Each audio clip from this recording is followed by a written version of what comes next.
حمزہ شہباز کو رمضان sugar mills اور صاف پانی کیس میں بھی ریلیف مل گیا ہے۔ لاہور ہائی کورٹ نے اپوزیشن لیڈر پنجاب اسمبلی حمزہ شہباز کی رمضان شوگر ملز اور صاف پانی کیس میں 17 اپریل تک عبوری ضمانتیں منظور کر لی ہیں۔ عدالت نے حمزہ شہباز کو 1 کروڑ کے 2 ضمانتی مچلکے جمع کرانے کی ہدایت کی ہے۔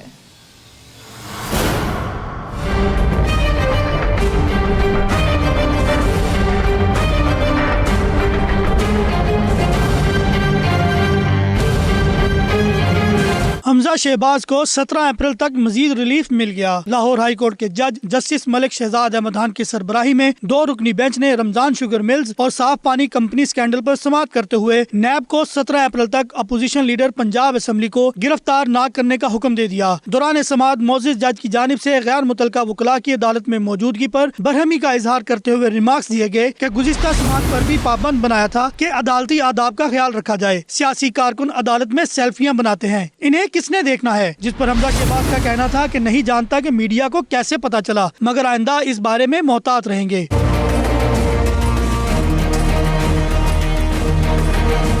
حمزہ شہباز کے وکیل نے دلائل دیتے ہوئے کہا کہ رمضان شوگر مل کا ریفرنس دائر ہونے کے باوجود نیب کی جانب سے گرفتاری کا خدشہ ہے۔ نیب صاف پانی کمپنی سکینڈل کیس میں بلا جواز گرفتار کرنا چاہتا ہے۔ استدعا ہے کہ عدالت رمضان شوگر ملز اور صاف پانی کیس میں عبوری ضمانت منظور کرے۔ حمزہ شہباز کی آمد کے موقع پر سیکیورٹی کے بھی سخت انتظامات کیے گئے تھے۔ کیمرامین آصف گلزار اور ساتھی رپورٹر زینب شہباز کے ساتھ شکیل سعید، 92 نیوز لاہور۔